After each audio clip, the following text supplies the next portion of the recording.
Bharatiya Janata party की सरकार कितना बेवकूफ़ बनाएगी इस देश के लोगों को? क्या मोदी जी, क्या निर्मला सीतारमण जी देश के लोगों को बेवकूफ़ मानते हैं?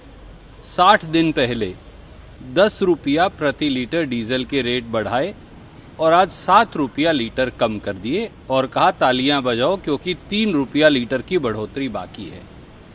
60 दिन पहले यानी 21 मार्च 2022 को 10 रुपया लीटर आपने पेट्रोल के दाम बढ़ाए और आज 9 रुपया 50 पैसे प्रति लीटर कम कर दिए, अभी भी 50 पैसे ज़्यादा हैं। तो क्या करें? ताली बजाएं, थाली बजाएं, धन्यवाद करें, बेवकूफ़ बनाना बंद करें। याद करिए 21 मार्च 2022 को पेट्रोल का रेट था 95 रुपया 41 पैसे, आज है 105 रुपया 41 पैसे। आप कह रहे हैं 9.5 रुपया कम कर दिया, 10 रुपया बढ़ा दिया, भैया 9.5 कम कर दिया। इसी तरह से डीजल का भाव 21 मार्च 2022 को था 86 रुपया 67 पैसे, आज दिल्ली में है 96 रुपया 67 पैसे। 10 रुपया बढ़ा दिया, 7 रुपया कम कर दिया। मैं अनुरोध करूंगा मोदी जी से, निर्मला जी से, भाजपा के नेताओं से, ये जनता है, ये सब जानती है, इन्हें बेवकूफ़ बनाना बंद करें। क्रेडिट ले रही है बीजेपी इसके ऊपर सारे जगह से। भारतीय जनता पार्टी कोई भी श्रेय लेने से पहले कम से कम ये भी याद कर ले, मई 2014 में जब कांग्रेस की सरकार थी और हमने भाजपा को दी तो पेट्रोल पर एक्साइज ड्यूटी क्या थी? पेट्रोल पर एक्साइज ड्यूटी थी 9 रुपया 48 पैसे प्रति लीटर। पिछले 8 सालों में आपने पेट्रोल पर एक्साइज ड्यूटी बढ़ाकर कर दी 27 रुपया 90 पैसे प्रति लीटर और आज वो एक्साइज ड्यूटी कम कर दी 8 रुपया। तो आज भी जो पेट्रोल पर एक्साइज ड्यूटी है वो 19 रुपया 90 पैसे प्रति लीटर है, जबकि कांग्रेस के शासन में 2014 में वो 9 रुपया 48 पैसे प्रति लीटर थी। तो अब क्या करें? तालियां बजाएं या थालियां बजाएं? डीजल पर 2014 मई में एक्साइज ड्यूटी 3 रुपया 56 पैसे प्रति लीटर थी। मोदी सरकार ने उसे पिछले 8 साल में बढ़ाकर 21 रुपया 80 पैसे प्रति लीटर कर दिया। आज आपने उसमें 6 रुपए की कमी कर दी। तो आज भी डीजल पर एक्साइज ड्यूटी 15 रुपया 80 पैसे प्रति लीटर है। 8 साल पहले कांग्रेस के समय में 3 रुपया 56 पैसे प्रति लीटर थी। इस देश को जुमले नहीं चाहिए, इस देश को बेवकूफ मत बनाएं। 140 करोड़ भारतवासियों को मई 2014 की एक्साइज ड्यूटी वापस कर दीजिए। अच्छे दिन नहीं दे सकते, पुराने दिन लौटा दीजिए। डीजल पे एक्साइज ड्यूटी 3 रुपया 56 पैसे प्रति लीटर कर दीजिए जो कांग्रेस के समय में थी, और पेट्रोल पर 9 रुपया 48 पैसे प्रति लीटर कर दिए जो कांग्रेस के समय में थी। 20 रुपया प्रति लीटर पेट्रोल डीजल अपने आप कम हो जाएगा। सर एक ट्वीट किया है जो जयशंकर जी ने जवाब दिया कि नहीं हमारे जो ऑफिसर हैं बात सुनते हैं।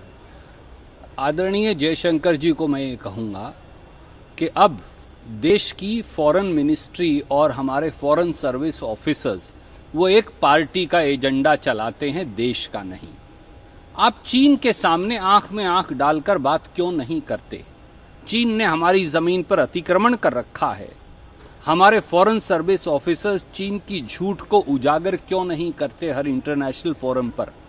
क्या Indian foreign service Bharatiya Janata party की सेवा है या भारत की सेवा है?